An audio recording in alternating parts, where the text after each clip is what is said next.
There are lots of us out there that do everything they can to process jobs efficiently and build up their social profiles with content in the hopes of getting seen and ranked on Google. It seems like making a name for yourself never ends, but where does all this sweat equity get you? Today, Matthew Jones from PowderWorks Dallas Fort Worth is back, and we're giving you the deets on free and easy ways to effectively manage your projects, know whether your search engine results are paying off, and if your efforts are getting you ranked at all. Are you hitting those industry benchmarks? And if so, what are they? Buckle up, you're going to learn a thing or two. This is a long one, but stick around to the end as Matthew and I tie it all together. Get ready to level up your powder coater game.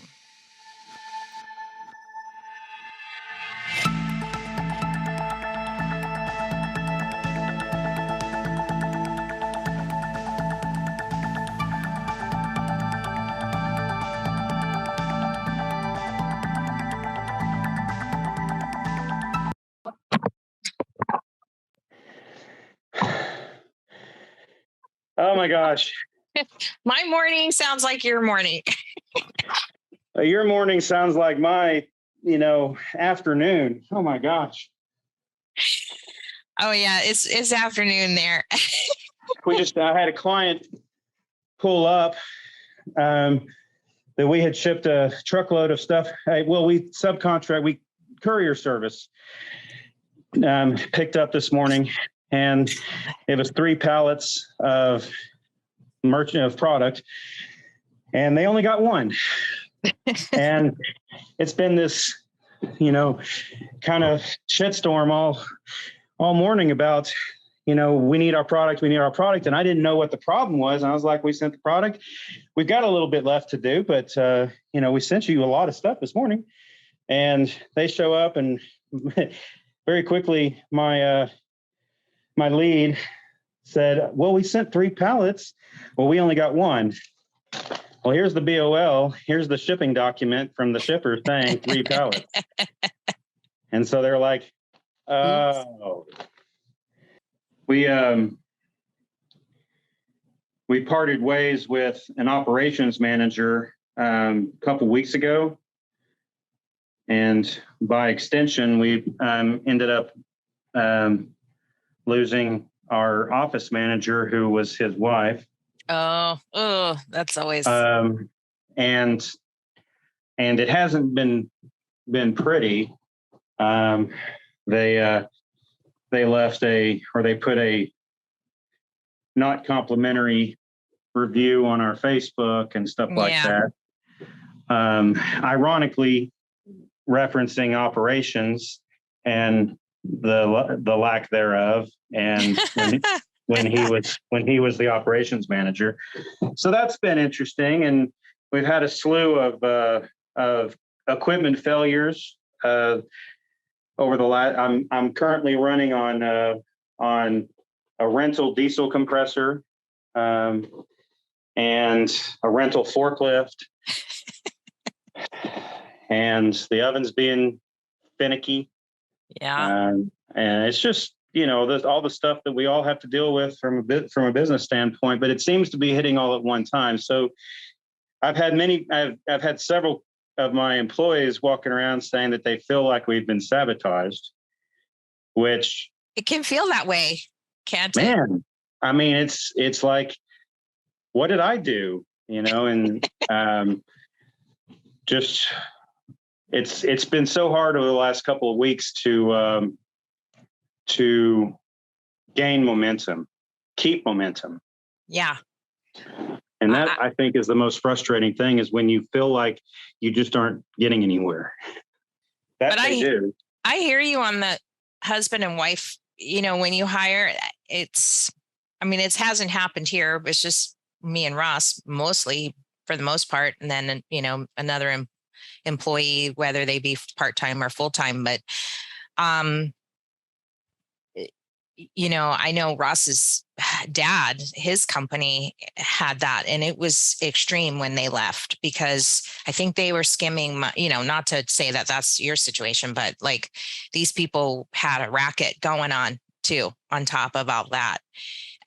So it didn't end well. And you put so much trust in a husband and wife team, because you're so desperate for good help, but it can easily go really bad, really fast. Well, and it's very hard. It's very hard to keep one without the other. It's very hard. I mean, nepotism in general is always something that that I'm weary of. Although, as I say that, it's rampant in my company. I mean, I've got brothers and all that kind of stuff. But yeah, a situation where you've got two people who, for all intents and purposes, run your company. Mm-hmm. They're not going to do that forever unless you make them a partner or something like that. I mean, I don't know what you could do to bond, an employee. Right. But it's just one of those things, and we all have to deal with it. But it sure did send some shockwaves, and good and bad. I mean, there's a lot of things that we have keyed in on that that need to be done that weren't getting done. And there's obviously stuff that, like, she was doing for me that I don't have just a quick replacement for. Right. So naturally I mean, she was doing a lot, and having her not be here is certainly not. Well, you're having to pick up the pieces, Yeah. and then try to find the little breadcrumb trail, right? Exactly. And I think that it's kind of funny that I think we're segueing into why we wanted to talk today, which was, how we're using an application called Trello to maybe facilitate some of that. And I don't know if some of the work that she was doing was in Trello. It absolutely was. Yeah. One of the things that she was handling from, as soon as a piece of paper was generated, she was putting that into Trello. So that's something that as part of a company meeting that I had on Monday, letting everyone know that for the foreseeable future, we're all going to have to make sure that we're picking up the slack with regard to Trello, to make sure that everything's moving onto it and across the board to the end like it should. But Trello in itself is what's called a Kanban board, Kanban, where you can actually move columns and cards to each column pretty easily just with a click of a mouse. But it also can, I think the advantages to Trello is that it has an incredible ability to connect with all kinds of other applications to get workflow and project management under control. You can also pair it with an app called Zapier, which I use on some things. And that Zapier is just a if this, then that kind of workflow where it just sends it automatically. It's like a bot that if you have it all connected right, things just kind of get moved automatically. And maybe, I don't know if you're using Zapier along with the Trello, but I'd imagine as things can progress, people can get notified if something's completed, then a message gets sent to that person who's also on the Trello board to say, okay, this is the next step. We need to package it up and put it on a pallet or whatever. Call the shipping company to come pick up their 3 pallets, not 1 pallet. But you've kind of taken it a step further and kind of created your own system with it, right? So I've been using Trello now for, I guess, going on 4 years. And my my utilization of Trello, and I'll back up. I was shown it by a friend of mine who was using it for his vehicle accessory shop, as a way to schedule jobs and have specific mechanics working on specific things. The way that he was utilizing it is completely different than the way that I utilize it. The add-ons that you were talking about, they call power-ups, and the main power-up that I use is the calendar function. I love the calendar function because it allows me to obviously schedule things, schedule jobs the way that I'd like it to, run through the shop. But the actual board setup that I have is set up in a way where we've got it basically of how it runs through the shop. Oh, so you've got the picture of the piece coming in or what it is. Everything, we put a picture with it. You open it up. It's a detailed description of what it is, where it is. It's in Sandblast. We've got, this what is actually the columns you have. Just if you can zoom in a little closer to like when you have receiving or whatever. Shop 1, which is receiving, which is where, which is our receiving area. Receiving, It's been received. Sandblast. Okay. To shop 2. So that means it's ready to go across to the main shop. Shop 2 production. This is, that's stuff that is in production. Quality control, quality fail. So if something has failed quality, and then and then shipping. And then pick up or to archive. So, that means it's been picked up, it's out of the building. I like that. It's simple enough. You know what I mean? And one of the things that I've always really appreciated about the program is that it's seamless across platforms. So as soon as something moves, if you have it open on your phone and you move it on the computer, it's instantly moved on the phone. There's no downtime. So there's no lag time or reason for anybody to be like, well, it wasn't where it was supposed to be on the board, and no, it moves immediately. But so let me back up just a second here and say, okay, so the person on the floor that's in charge of sandblasting, when he's done, he goes to his phone and he moves that project into the next column, or is it just somebody else in charge of that? So that's the way it's supposed to work. Yes. This is backed up, whether this is the backup or the paper trail is our backup, however you want to look at it. We have traveler documentation that follows the part throughout the shop as well. Yeah. And that, that's what everybody's supposed to be looking at. I have key people in the shop that do have access. That not everybody has access, but most people have access to Trello, and they're supposed to be making sure that things are moving throughout the on the board the way it's supposed to be, and it works. Yeah, it's beautifully dynamic, and that's the awesomeness of Trello, and you can fully customize it. I mean, there are people that have these boards mastered. You can really get deep with Trello, but I've gone so far over the years.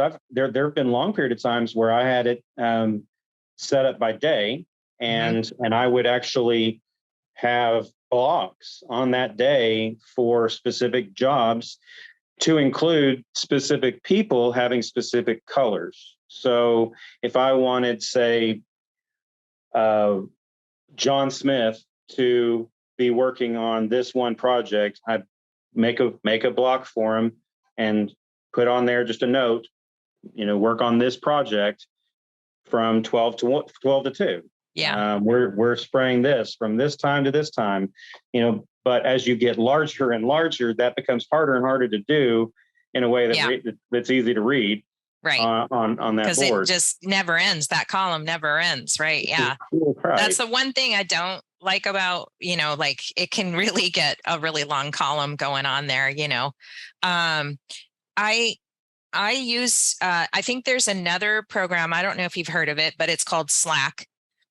And it is one of the power-ups you can get where people, if you can tie in this, you could really get it automated. If you could tie in the Zapier part of it with the Slack, I think pretty much everybody would be using the Slack at that point, and the jobs would be zapped into the next column.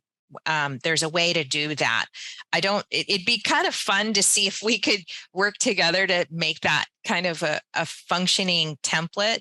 And that's what I was thinking, just to kind of have you create a template out of your, of what you've created here, and then be able to share it for free, because if anybody, because I think you can have a free account at Trello. It's just when you start to do the power-ups and you get a lot of power-ups going, that's where they charge you money. But I still think it's a very affordable program for baseline companies to start using, because I'm still on free.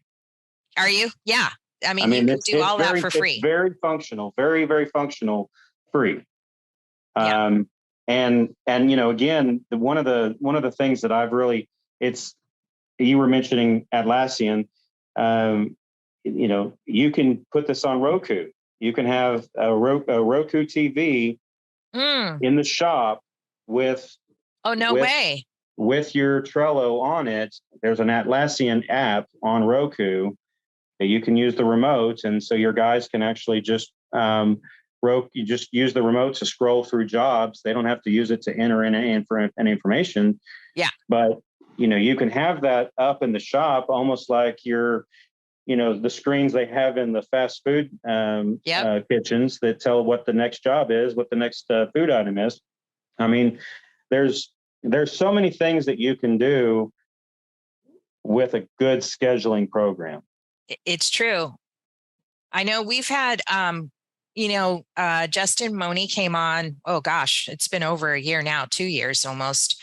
And, he uses To-Do, which is a project management software that is supposedly able to adapt to multiple different kinds of companies, right? From manufacturing to God knows what. I've tried to get Martin on the show just because everybody that buys into his program, really loves it. Although they say that the hurdle getting started is tremendous. So there's a bit of a drawback at the beginning, but then once they're all established, they're happy. And I know that Reno King has from King's Armor Powder Coating has gotten it. I know that our friend Denny Young from DJ Powder Coating, actually, when he got To-Do, on my recommendation, I sent him to watch the videos, and then he called Martin and got set up. And they have a pretty, they're making over $1 million a year at their powder coating shop in North Carolina. He got To-Do and basically eliminated his job. And it's now freed him up to do other things that he's been wanting to do in his company. So I think the power of project management software is, if you have it set up. I mean, the problem is Trello, you got to get really deep with what you can do with it and maximize that. And it takes time versus onboarding with a company like To-Do to that has that program already available to you, but also, there's you got to do a lot of input or data input from the get, which both is going to take a long time, but I think it'd be cool if we could create a template, just a basic template, and then give maybe people instructions on how to do it. I mean, I'm ready to go. We're pretty simple around here. We use that form. We just have a form. It's on the free downloads, or it's on if you sign up for the podcast, you can get it for free. It has a subscriber or a sponsor or whatever of the show. But I would like to be paperless more and stuff. And it would be cool to see a screen up in there and just to see, because right now we have just a whiteboard, but I'm always into tech and stuff and making things less paper. Well, on that note as well, one of the things that we have done a lot over the past, and we still do to an extent, is, like QuickBooks Online. You can do snapshots, and you can put an invoice into as a tab on the job itself, so that, again, the client information is readily accessible for whoever needs to make a phone call, or maybe call and ask a question to the client, or things like that. Or the client calls and they ask a question about the bill. Anybody can really pick it up and answer. But yeah, I mean, you're talking about a template. I think there's probably 2 or 3 templates that work for the different size, shops. Mm-hmm. The key ingredient, and something that I mentioned to my crew once again on Monday during the meeting, was the software is only as good as the information that is put into it. Right. And you can have a great program like Trello or Job Pro or whatever, you're going to use.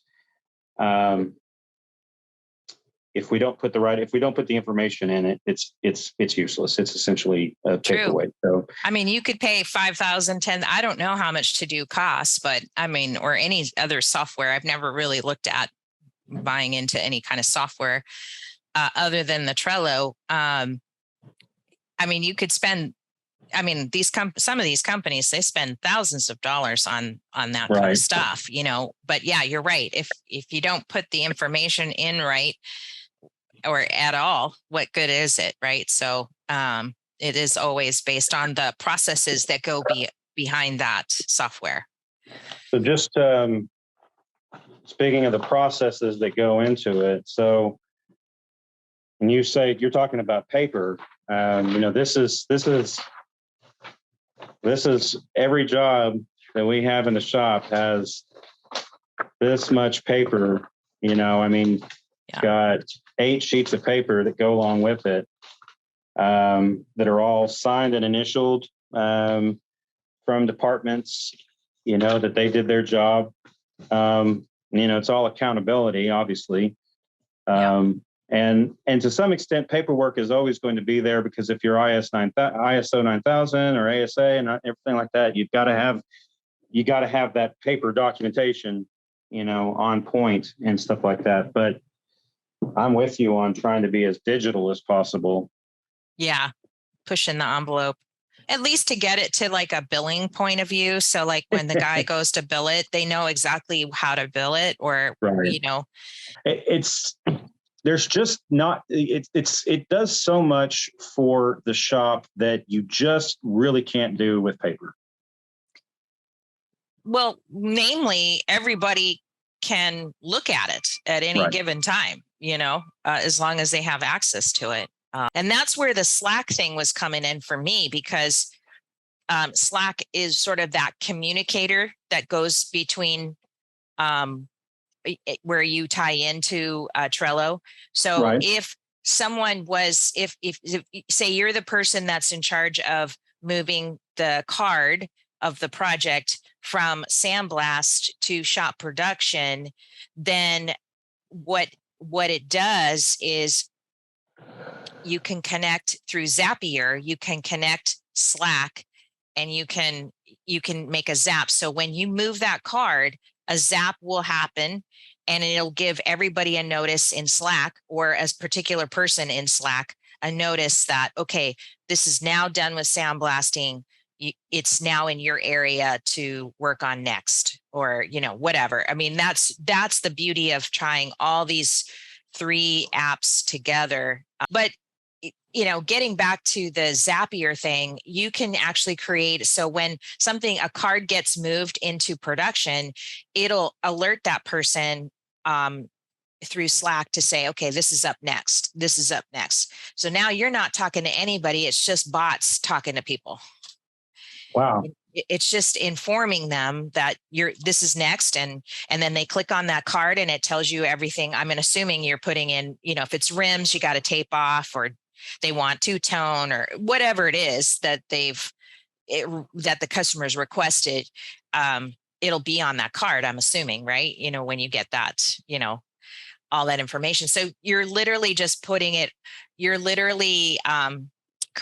card with all that data, where Zapier can pull that data and then transfer it to CRM and put it through production by alerting everybody what's next. That's what you could do. I'm looking at it and wow, it's amazing. It is. Slack gets a little annoying sometimes, because if you're doing a lot of communicating back and forth on on a lot of stuff, maybe if you've got 2 or 3 shops and you're trying to communicate, that could get a little crazy. But I'd say if you did it right, and that's the trick, right? You got to do it right. You could pretty much have it all seamless and pretty much have all those questions answered. And then they're only getting, if they really have a serious problem then they're coming to you with that real serious problem, which they could still communicate with you on Slack for, instead of having to knock on your door, barge in, call you on the phone, text you. I mean, that's kind of really where you could get real technical with it and just dial it in, right? Well, the irony for me is that I spent so much time telling my guys to keep their phone put away, and but your idea with the screen is a great idea too. Yeah, we've enjoyed doing that. The only issue with it is just the elements. It's hard to keep a television working for very long in a hot and in a dirty powdery shop environment. Yeah, the power ups and the add-ons, like you're saying, are really what makes it more as customizable as you want it to be. Right. Until you mentioned it, I hadn't thought about the pairing of Slack and Zapier, but I'm gonna be looking into that, because I can see where that might help certainly several people in my shop. I was using, mostly at the time, the height of me using Zapier was for social media, because I was trying to produce a lot of content and have it go out in a big way. I was kind of doing a push on Pinterest. And so building up my boards on Pinterest and stuff like that, and, was kind of like where my focus was at the time. Now, not so much. I got a little crazy. You can go a little crazy with it too, right? Where you're like, what's on, it has its moments. But I think, simply speaking, a free account on Zapier, I think you get about enough zaps where you could not have to pay for it. It's free. I was just mainly into the email collection, and so that I could use these with later on if I wanted to market heavily to a certain group of people. But you can do with Zapier, you can do all kinds of social media, email stuff. I mean, it's just the sky's the limit. And it's not that hard, because a lot of times people will make a Zap and then all you have to do is copy it and stuff. So, but it's it takes a little while to set it up, but on some of them, if you're doing a custom Zap, but for the everyday kind of use, you could just add it real quick and it would be done. Anyways, yeah, I think this is a good start. I'll show you what I've got so far on my screen, and then I'll try to work on it some more. I just popped in a backdrop on that. Sure. I'm sure Why not? somebody will say, I hate BMW or no, I mean, Yeah. VW rims. But I put in, you can change, you can change the background right here in Yeah. use upsplash or unsplash or whatever it is.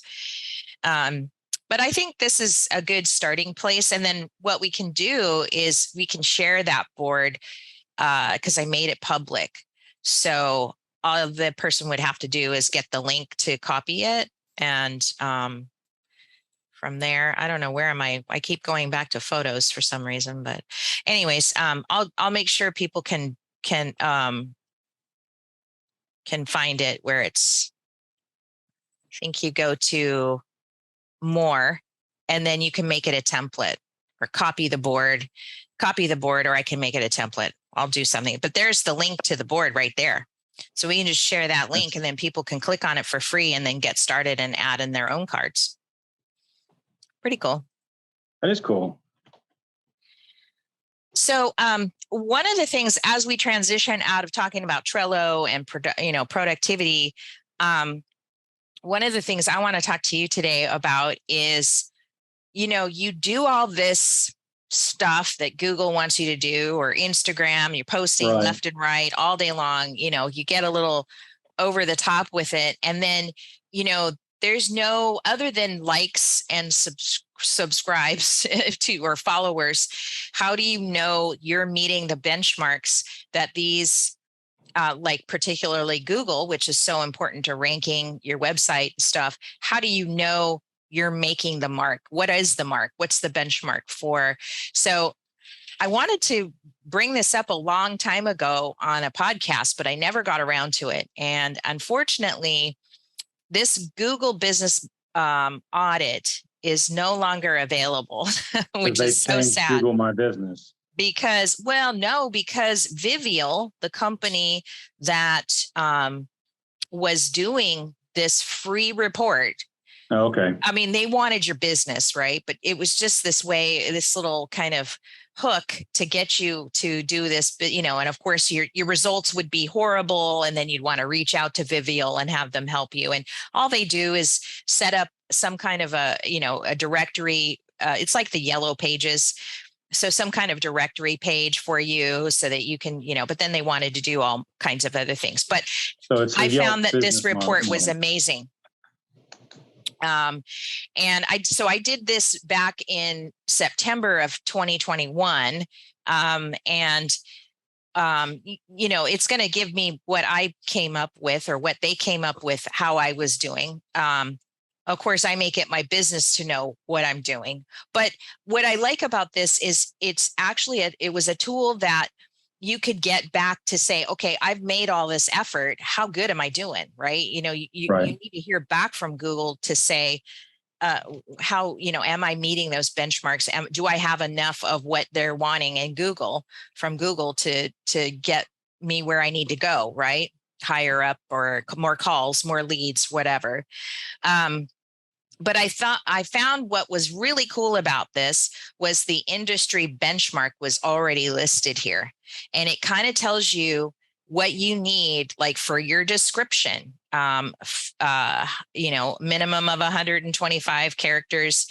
Categories, they want you to have 2 or 3 categories. Obviously, powder coating, sandblasting, could be rim repair or something like that. Cover photo. I mean, that's some of the basic ones there. They want you to have at least 12 to 17 photos in your Google profile. And they want you to, it says last photo updated. I hadn't done anything in about 94 days.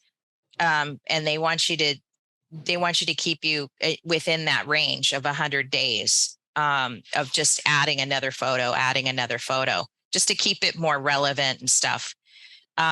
Reviews. This was interesting. I think we have 20 or 21 reviews. I don't know how many I have now, but I was just shy of the average 20 to 27 reviews. And that's pretty high. It's not easy to get 20 Really? to 27 reviews. I found that one really, compelling.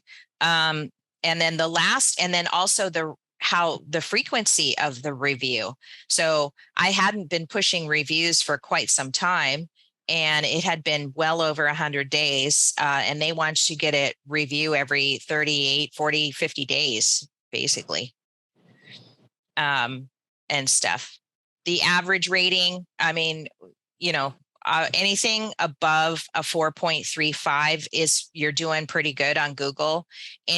Basically what I heard about this 5-star rating thing is if you're below 4.35, you're not getting ranked at all. They basically just kill you online. So this is probably the most important part of this benchmarking on top of all these other things. And then the response rate, obviously you want to say, if you do get a review, good or bad, you need to respond to every single one. Either you're saying thank you or sorry, this happened to you. How can we resolve this? Blah, blah, blah, whatever kind of thing. And then, how many times or how often you're responding to those reviews. Are you doing it within the next day, or are you doing, what are you doing? And then down here, they want you to post every, I guess I do to every week. I try to make one post. I'm not sure. It doesn't clarify really how often, but I was told at some point they want you to post every 3 or 4 days, but I don't know. That's a lot of work. It is a lot of work. I mean, and on Facebook or just in general? This is on Google Business. Your Post Google on My Google. Business. Yeah, this is not even social media or nothing. This is not that at all. This is just on Google. So I'll tell you that my the service that I use to which is Thrive to Thrive bought Vivial. Post a minimum of 2 times per week on Facebook. Also post that on Google. That's fine. So I get updates and notifications from Google, My Business, saying how many people have viewed it and all that kind of stuff. So it's hard. You don't really get any feedback from necessarily. The only thing you get on feedback is Google will respond to you via email on how many it's not likes or follows there necessarily. It's just how many views did you get on your photo or on your post. Right. That's pretty much what Google, and that's why their posts last 3 or 4 days and stuff. One of the things, the reason why you only want to post no more than twice a week in Facebook is they actually ding you. You actually start competing with yourself against yourself when you post more than twice a week in Facebook. Instagram, not so much. Obviously they want as much content there as possible. I'm a little over Facebook at this point, personally. I think from a social media standpoint, it's always good to try and be, it's hard to be ahead of the curve, but looking at what the trends are, and Facebook isn't there, right? Or isn't that anymore? No. It might be for some advertisers, but obviously you can tell just in their, their reporting of revenue, how much it's dropped off and stuff. I think in general, everybody's just over it for the moment. I don't know if they'll change that or if they'll have some new fancy tool people will use, or people will forget about how bad Facebook is. I don't know. But I think one of the hardest things getting over in regards to business listings, local business listings, and using a listing service is I had a hard time when we moved. Changing all of the addresses. Obviously, the first one I changed was Google, and you want to check Facebook, of course, and some of the other larger Bing and Yahoo. They should all have,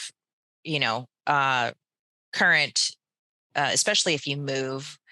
But you can see some of these other listings. This is our old address. And you can pay to have someone, pay for a service to have someone do that for you. But, I don't know. It depends on where you're getting your leads from. I do pay for Moz has a local search. I think it's like $100 a year. And I paid them to, but look, they don't even do that good of a job because they're slowly changing these from the old to the new. So they're just doing a handful of them for me. And that slowly happens. It's not easy. So it's hard when you move, how to keep up with all of that because you have to change everywhere and it just takes too long. Right. But moving on, so I'm going to continue to look for a free tool that you can do a Google business audit in. I wasn't able to find anything before today, but I know there's something out there. We just haven't found it yet.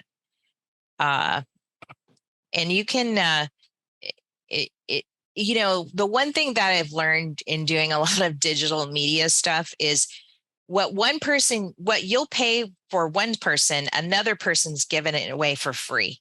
Oh my gosh. Right. So, well, and the reason for that, and this is a topic that comes up all the time on the powder coating forums, the pages and groups and all that. Everyone's overhead is different. Right.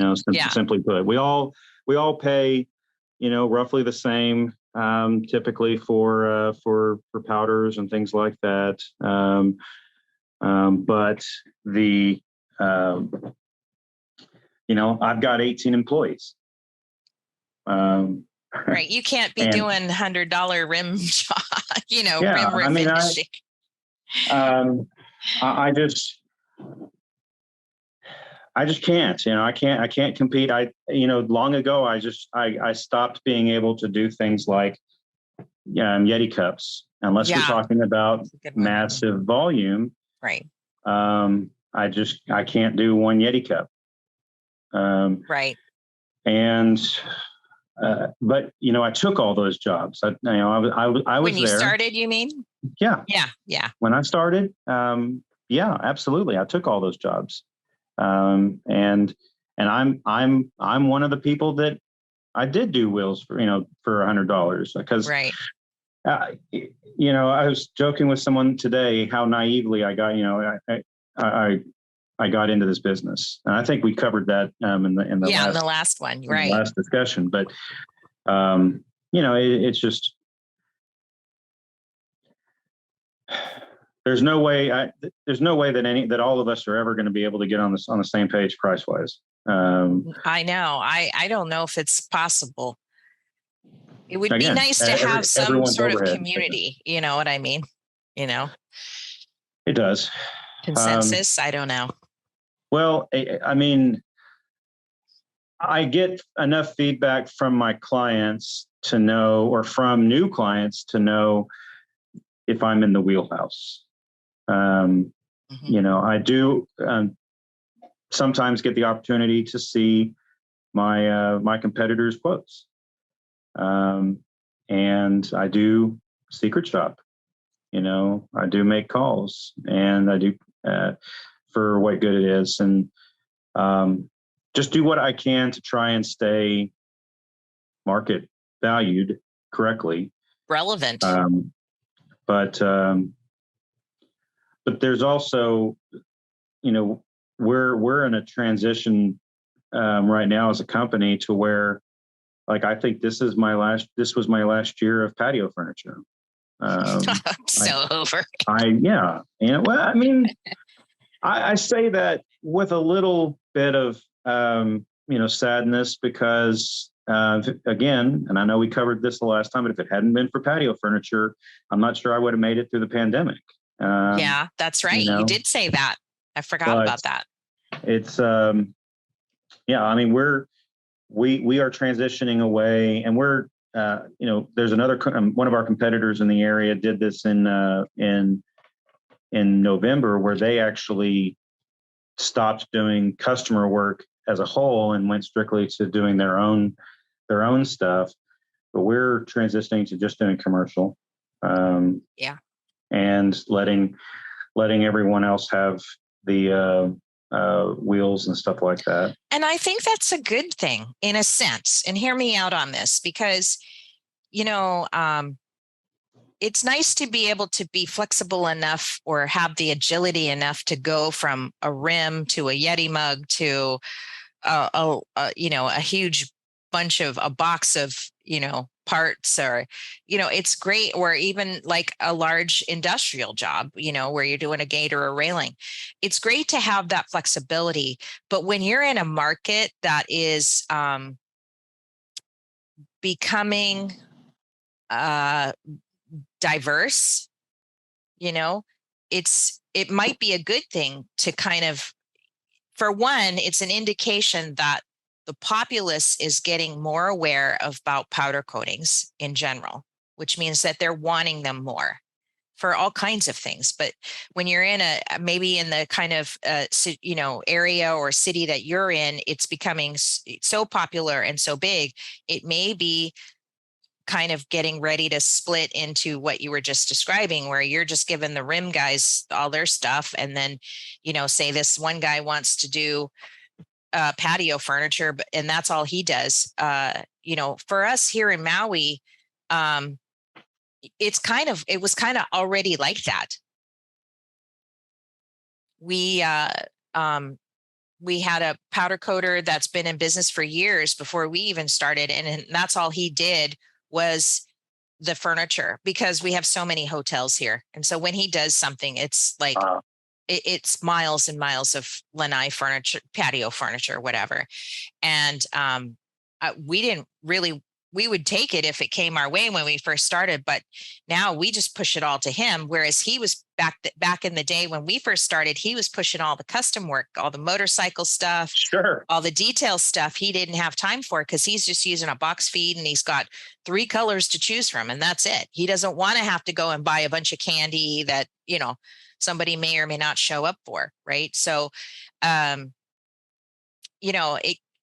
us, it kind of just coordinated that way so easily. It didn't, it wasn't like we set out to do it one way or the other, but it's been kind of, it just happened that way naturally. I think your industry and your city is just getting so diverse that it might be splitting, and that's why you should be going for more commercial jobs, and then somebody will start up and do the Yeti mug thing, and they'll do that for 5 or 10 years till they're like sick and tired of it. And then they're going to, but by then maybe you'll be so much further ahead of them, Well, another thing that I've noticed in this area is that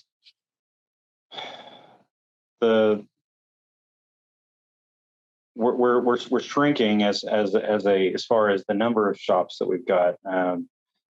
It's going to get tough, I think, for a lot of us that aren't big enough. It's and we've bought the assets of 2, right, that closed. And, it's just, the guys that are hanging on, the guys that are making it right now are the larger ones. And what is happening now for all of us, for the mid-size and then the really large companies, is all of our turnaround times have now gone to where, we're having to tell customers it's going to be 4 to 5 weeks, 5 to 6 weeks, stuff like that. And what I'm getting from the customers is, well, that's what I'm hearing everywhere. And, so, the diversity of companies and stuff is great. And, we do have, I still know who I can, if a customer comes in with patio furniture, I know I can send them to Chair Care or whatever. But right. Yeah. It's but we're it's been a long time coming for us to get into this transition period. I feel like we've earned it. It's gonna be a little messy because and I'm going to grandfather certain customers who right. Have been loyal to us over the years, who we've done a lot of specific types of jobs for, wheels and whatnot. They'll make the cut, but new customers and that type of thing, we're going to have to tell them no. And for so long, that 2-letter word, I haven't really been able to say. I know it's hard to do. I don't like saying that word either, even though Ross says it all the time. He's saying no, no, no, and I'm saying yes, yes. Somehow in the middle, we find a way. But I don't know. Yeah, I think we're going into a transition. I don't necessarily want to talk about like economics or Sure. recession or any of that, because it's too unknown at this point. Seems like, although it has dipped down, manufacturing is still doing okay. It kind of took a little bit of a hiccup during that whole Fed thing, but we'll see. We'll see what happens. It's not really anything that we can control directly. It's just all these other people in Washington. So, but I'd say I'd like to table that to see what ends up happening in the next 6 months. Is in terms of the economy, we might be having something, that we might need to talk about sooner than later. But I do see some kind of something happening in the future. I do feel that where maybe the small guys might get bigger, or the big guys might be getting bigger. There's something that's going to happen, a break, or I don't know if it's not less of breaking, but just changing. I do feel that where it'll go, it'll just depend on how people are managing their shops, I guess, and their connections. And stuff. So, okay, well, I want to talk about one other subject. We'll continue to look for a free tool. You might want to check with Thrive, because Thrive is the company that bought Vivial. I went over to their website. I didn't see anything, but if you have a Thrive contact or lead, ask them about that Vivial. Google My Business Audit is the tool that they use. And I'm sure they have it. They just might be using it internally. Who knows? But moving on, I want to go over to Moz for a second. There's 2 tools. They're free. We're talking all about free stuff today. So let's kind of get back to that. And I'm going to share my screen. And we'll just kind of go down this journey. And this is just a sort of a little overview of a couple of free tools that I use regularly to kind of check in where I'm at, what the world thinks of Maui PowderWorks. Okay. And this one here is called Moz. And up here in the top is in the top menu section is called Free SEO Tools. And you just want to click on that. It'll take you to this page. I think, well, will it take me to that page? Oh, it'll take you to Link Explorer. So that's that. Okay. So you click on that and then you go to Link Explorer. And then that'll be this page here. So it'll ask you, actually before that, it'll ask you to put your search, so you put your domain, you don't need to put HTTPS or www, whatever. But you put that and you click analyze and it'll bring you to this page. Now, what does all this stuff mean? It's just an overview of how well you're doing. Domain authority is just what you look like on the outside, and how they rank you. Most don't have this high of authority. I pretty much have a pretty high authority. Domain authority would be like Facebook, YouTube would be like at 100% or 98 or something, because people go to them as looking for them as an authority. Pinterest is one of the top. So it's from 0 to 100. And so when you're a small business and you have a 16 domain authority, that's just amazing. Very rarely do you get that high. I'm going to show you your domain authority here in a second. Oh boy. No, it's not that bad. It's actually pretty good. So we're going to kind of preview that. But there's some new tools to Moz that I've been kind of discovering. They're always, between Moz and this other company I'm about to show you, they're competitors online. So they're competing for your business, and they're constantly releasing new free tools because they want to one up the other guy, right? But some of these keywords or ranking keywords is one that you want to pay attention to. How many do you have? How many can you get some more? And those are just the words that are embedded in your website that you're using. Words like powder coating or sandblasting, or powder coating near me, or stuff like that, right? Those are keywords that you use in your website that they're pulling that rank for your type of business. Right. Linking domains, I'm going to just pass on that, but basically it's just how discoverable are you by being linked to other websites and stuff. So I don't want to go too deep with that one, but I think you can scroll down to the bottom of this page here, and this, if it just gives you more information about your website, what your top pages are on your site. And where I'm going with this is, you want to know, if you're in a situation, if we are in a situation in the future, maybe you want to spend more money advertising if things slow down. Maybe you want to allocate a certain amount of Google ads on your services or whatever. I'm going to get you there here in a second. So I'm kind of just primering you up to know what your top pages are on your site, because if you're ranking high in keywords, and knowing what your competition is,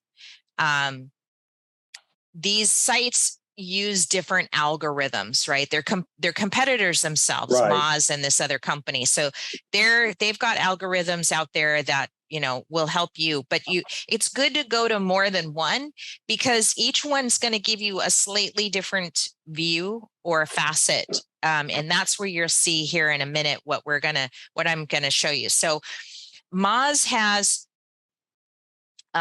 on this, again, it's free. It's a new tool called competitive research. Okay, so you click on this, and when you do, it's assuming that you've already gone through this first step where you've got an overview, you're now you being able to continue to use these tools under your domain. Right. You click on that, and it takes you to this page here. And when you scroll down, and that's when I said, this is according to Moz, this is my top 25 competitors. Right. Okay. Now, some of these are, PF Online, that's product finishing online, that they're a news site. They're going to have a higher domain authority than me because they do news all day long about painting and coatings. Pittsburgh Spray Equipment, them, they sell, equipment in the powder coating industry, or spray guns, powder coating guns. Prismatic powders, you'd definitely want an account with them because they give you domain authority through their authority. So if you have a lower ranked website, which we all do, it's good to have an account with them, especially their public account where that you can upload photos of jobs that you've done through them, because you can get a lot of backlinking, and that adds credibility to your website. And that's what a lot of people kind of forget. And before I do that, before I finish with that thought, I want to remind everybody to go over to powdercoatingnearme.com and get yourself a coder page on this directory site, which we run, because it is giving everybody domain authority. Now, we're not as high right now as Prismatic Powders, but it is a directory that is growing. And I'm very proud. It's actually growing very organically, and people are emailing us and asking for quotes now. That I never thought, when I really just built the directory for SEO, to help coders get SEO on their websites, especially ones that struggle in competitive areas. Right. It's it will always be free listing. I'm not ever going to charge for that. So it's kind of where customers meet coders. That was the whole, I guess, inspiration for this website. And I'm very, very happy because a lot of it is just happening organically and naturally. People are finding this website and using it. Sidebar there for a second. Sorry, guys, but just go over here and add your coding shop. You'll need your logo and at least 3 photos, and I will approve your listing right away. Generally, it's not that we don't want any garage coders out there. If you're a legit garage coder, certainly submit it and stuff, but I prefer you to have a commercial site or a commercial location if you're going to add, but we'll take it as it comes, right? Also want to do some job postings here too, because I think there's a definite need for, you help needing extra SEO when you're trying to find, job people for new jobs in your business as well. So we're still working on that. And I've got a couple of them up here that have been posted. But anyways, moving on, I just wanted to kind of show that to you. But getting back to this competitive research tool, which is free, it just starts listing all these. And that's where I found, lo and behold, I found PowderWorks. you. Yeah. Now, you have a domain authority of 9, and that is that's actually really good for a company website. That's not bad at all. Because remember, most of these people here are authority websites like news and stuff like that. I haven't checked them all out. This is Powder Coat Art. I don't even know what that is. Would have to click over there. And this just tells you how the overlap is happening with keywords, right? This is keyword overlap and then rivalry. I don't really pay too much. I don't know what the score necessarily means, but it's actually great to know where you are. And here's PowderWorks Inc. too. They're also doing quite well. They do a lot. So that's the one in North Carolina. Mm-hmm. No. I'll show you that one in a second. These guys are in Canada. Oh, okay. I think they're in Canada. So anyways, I thought that was really cool, just to kind of see, you're up there too, right? And stuff like that. So, okay, so the next tool, this is where I'm going to show you why you want to use more than one tool if you really want to get a full understanding of where you are in the marketplace. Well, and if I could touch real quick on how important this is, what this equates to real world is, and I've done this. You can be pretty much anywhere in the Dallas-Fort Worth area and Google powder coating, and I come up at least typically in the top 3 or 4, if not number 1. Yes, and you know what? We can do that too. I mean, we'll do it in SEMrush and see what it says. This is the next one called SEMrush. So I've put Maui PowderWorks in here, but when I'm done explaining all this, I think we'll go back and do you and see what happens. and stuff. But that's good that you know that, because you need to know where your standing is in the marketplace in order, especially when you're thinking about doing advertising. And I don't know, we don't do too much advertising here at Maui PowderWorks just because our market is so small and it's very word of mouth anyways. But um, I hate paying for ads unless I absolutely have to. And so what I've done is just worked on the organic reach to where now we're so unreachable, competitive wise, compared to our competition. There's no way they'll catch us. There's just no, unless I'd have to just go on vacation to Dallas, Fort Worth for like a year and a half, and I just ignore it, right? There you But go. fall off the face of the earth, whatever. But that was just my strategy from the get-go, because I wanted to learn more about digital marketing. But this is the same. This company here is very much the same as Moz. So you can use one or the other, but I like using both because I like to see more than one view. And their algorithms are slightly different. Now, they're all pulling data from Google and all these other places, but the way they present the data is different, right? So now here is what I want to show you. I'm just in organic research, which is similar to the comparative analysis research on Moz. And this just kind of gives you an overall view of how many keywords, if I'm trending up in keywords or down in keywords or whatever. This tells you the top organic keywords. And what I like about this is if I'm thinking about advertising, I want to know how many people are clicking or searching for powder coating Hawaii. That's a pretty high percentage of traffic. But because I'm number one in the position of it, do I really need to advertise? It'd almost be like, when you see an ad on top of the organic search, Right. you're competing with yourself at that point. So do you really need to spend dollars there, right? Under that keyword, powder coating Hawaii? To me, I've reached the summit of where I've been trying to get all along. Now, my area is a little different because we have 8 islands and each island is different, right? And so you have to understand, for me, topography is a problem. I want to be ranked where the guys on Oahu are ranked, and I want to be better than them, because Google looks at Oahu as the main island. You know what I mean?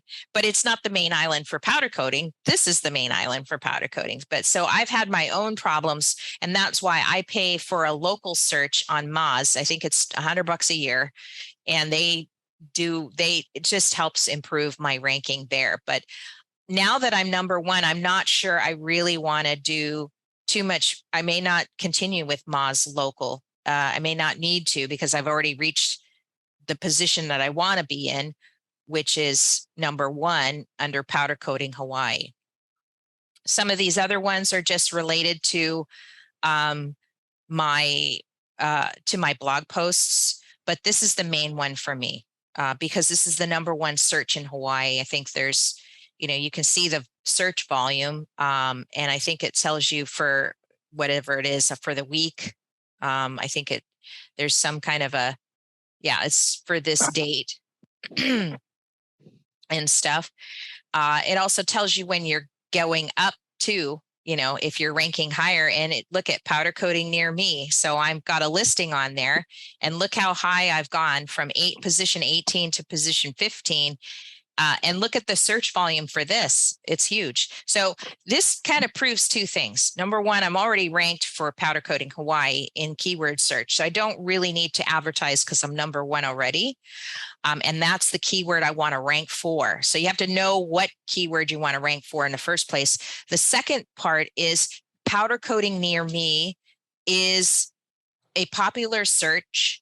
And I think, based on this, I think my listing on the powder coating near me directory is helping me rank. Ah, You understand what I'm saying? I do. Yeah.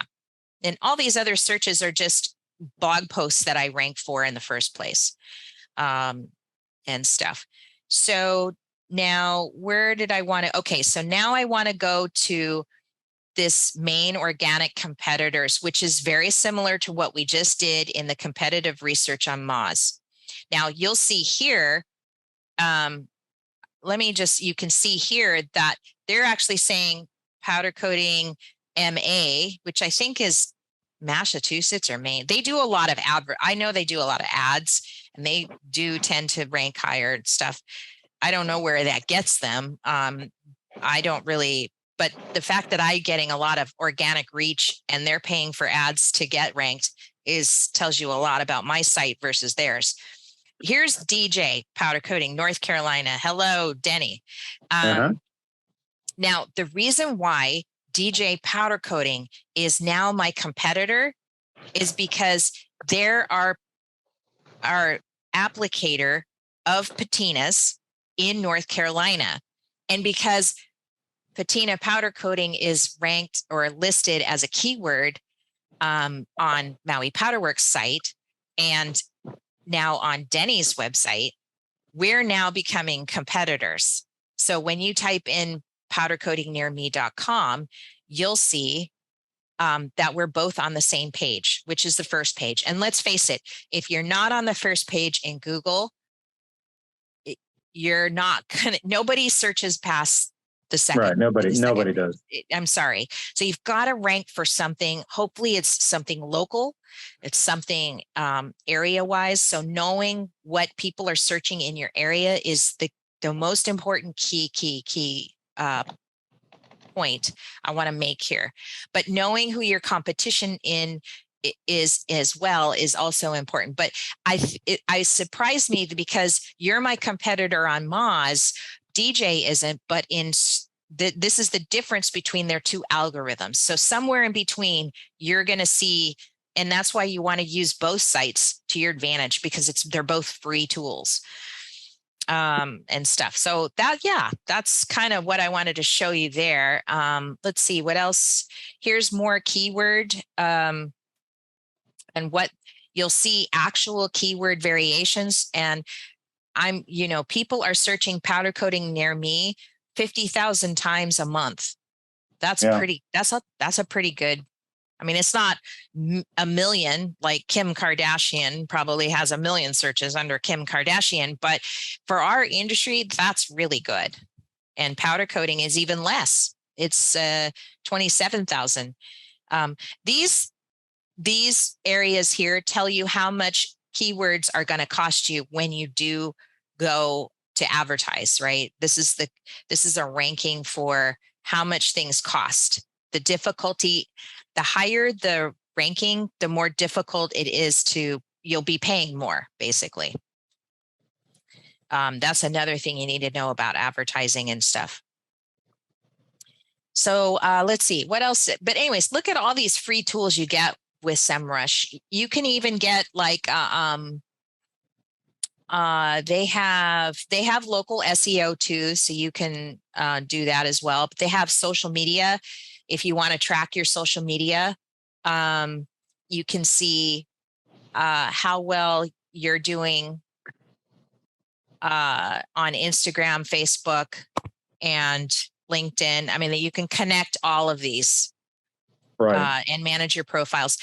Where SEMrush comes from is through social media. It started as a social media tracker because getting stats on social media from Facebook and Instagram was impossible. So they started to develop their own analytics report, and now it's just branched into all kinds of things to help people all for free. So it's pretty cool. I don't pay for SEMrush.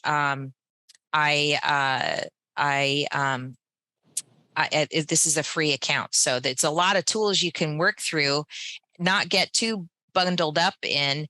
And I think you can even do, I don't know if you have to pay for a site audit. No, but I think this one's free too. So this tells you how well your site's working if you have a WordPress, just some other general stuff, So let's, I don't know if you feel like you want to do this, but we could do, Always happy to check out, yeah. Okay. So how let's, because I'm logging in to my Thrive right now just to. how much do you pay for Thrive? So I do a lot with Thrive. Obviously, they handle my website. They created my website. They Oh, okay. do multiple postings on Facebook, on social media per week.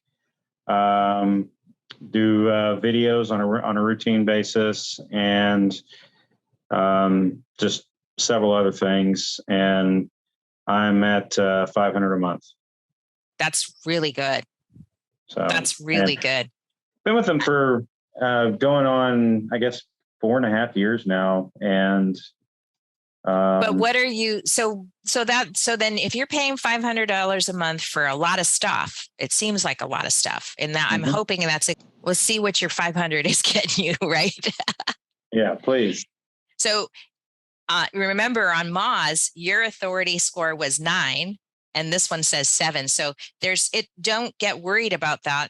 It's still really good. It's just that the way they review things or take in that data from Google and all other places just ranks differently. That's all. But it's still really good. This page I love. This is called positions. So for you, all these little symbols mean what you're ranking. It's called a local pack. That's a Google term for search engine results. And these little symbols tell you that you're getting ranked for a photo, you're getting ranked for your link, and you're getting ranked for your local pack, which is your location. In your Google business page. And so when your Google business page is on one page, on one half of the page, and then you see all the links, they want to know how many of those links that's on your, that's next to your Google listing, how many of those links are related to your Google listing. And that's good. This is really good to be in. You're number 1. And you've gone up in PowderWorks in a different way of spelling it. I always like this, especially when you're doing blogging and stuff. It's nice to, it means you're part of a snippet or a top of the page ranking, right, and stuff. So you always want to make Google happy. I'm sorry, but that's the world we live in. So I hope that's helped you. It really has. There's just so many metrics out there that give you different snapshots of how your business is performing or not performing, or where you can grow, and I think that's keep tabs on the people you're paying. Whether it's Thrive or you're paying a web developer, or you've got to have your way of figuring out how well you're doing. Where your dollars are going. And depending on how you're motivated, push you to do more, push you to do better.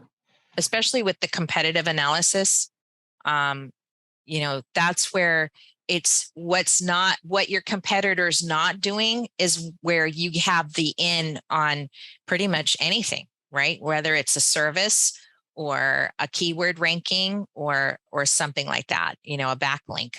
Those are all the different ways that you can compete both on screen and off screen. And are you on the Powder Coating Near Me directory? Did we get you? Okay, good. I've been on there for over a year now. Oh, that's awesome. I can't believe how much it's grown. I really want to do more with it.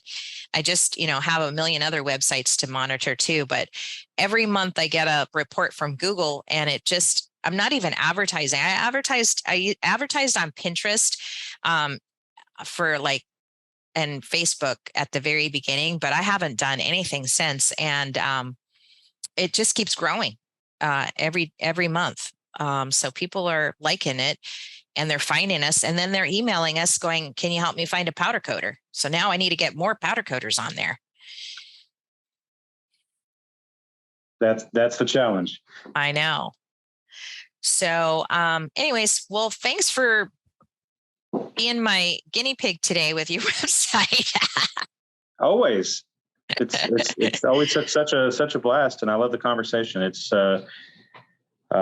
great talking to like-minded people. It is. And I like that you are motivated to grow in so many different ways, and just rap about the everyday stuff is fun too. But just to always kind of keep pushing the dial and pushing the envelope on what you can achieve with your website and it's hard. You put all this stuff out there. You want to know your efforts are paying off, right? Whether it's money, ads, or organic content that people can find and discover you on, because it's a lot of work to do this. So you got to know how well you're doing it, right? And I'll wait to hear from you if you email Thrive or your guys and see if they can find that original. I'll send you the link or the PDF, and then they'll look at the report and say, oh yeah, we have this tool, but you got to pay for it. Maybe they'll say we got to pay for it now, but I think that was the best thing about Vivial, was this free tool, and I'm kind of bummed it's not there anymore. Right. All right. Well, I hope it's sunny skies again. It is, and not terribly hot. So, that's good. Hopefully the summer is over. Meteorological summer is ending in just a couple of days, and maybe we can get a little bit of fall weather coming up pretty soon. Yeah, when production goes up. It should be when you start to see like people posting pumpkin spice videos or something like that. It should be in August. It's like the weather should be cold already. One of these days, I'm gonna package a pumpkin spice powder. And I'm surprised Prismatic hasn't done that yet. They need to do that every year. Do a seasonal blend, of pumpkin spice powder. But get it high demand in the fall, and then drop it. Nobody wants pumpkin spice after December 1st. Just turn the Illusion root beer into Illusion pumpkin spice for the season. That's a good one. That's actually a good choice there. I think Columbia Powders did one where they had a new chameleon color, and Ashton Palmer got to name it. He picked a pretty good. I could see why he won that challenge. It's dragon skin or something like that. It was actually a pretty good descriptive word for what the color was, and just give it a shout. Oh, go ahead. Well, I was just going to say, I'm just really looking forward to fall. So we can talk about fall all day long. Especially after the 1,000-year flood. 1,000-year flood, and the longest, seemingly the longest 100-degree heat streak in Texas history. I'm just done with it. Yeah. Ready to get out of the ark and populate the world with powder coating. There you go. Give a shout out to my husband who's in the background there, sweating his ass off and stripping a gate. Keep at it, Ross. One of the days he dreads the most, stripping the by hand, instead of putting it in a vat. So, but I hope we have all of our equipment upgrades done in the next few weeks. I've just been throwing that whip at him and saying, you got to do this. So it sounds like not only do you the equipment upgrades themselves, but you need to, you were saying online that you have a lot of equipment that you've never installed. Yeah. Oh yeah. Oh my God.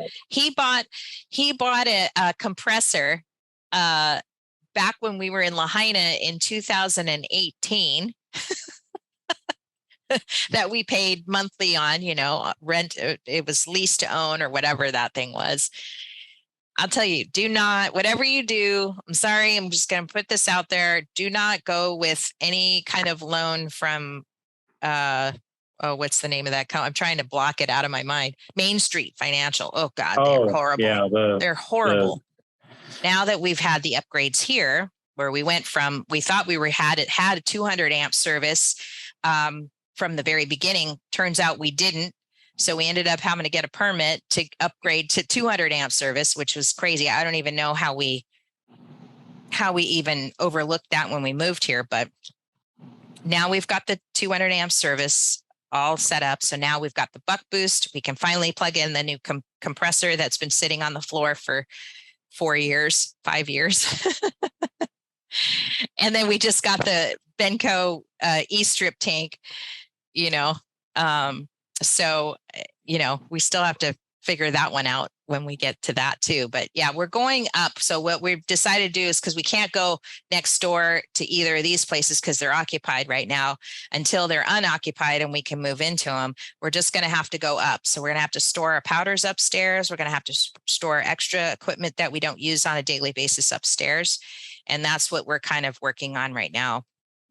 So it's a lot of little projects that need to just happen, or we can't continue to move productively.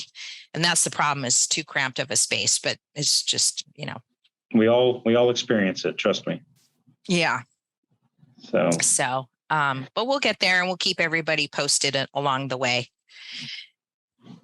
So thanks for coming on today. It took us a couple of days to accomplish it, but thanks for having me. We'll make it look all pretty on the end part. So I hope you learned some new stuff today with some free apps that we had, and we'll continue to work on that template together. I'll try to put it together and see how it works for us. We'll try to start implementing it, and maybe we can share it with everybody. Absolutely. All right.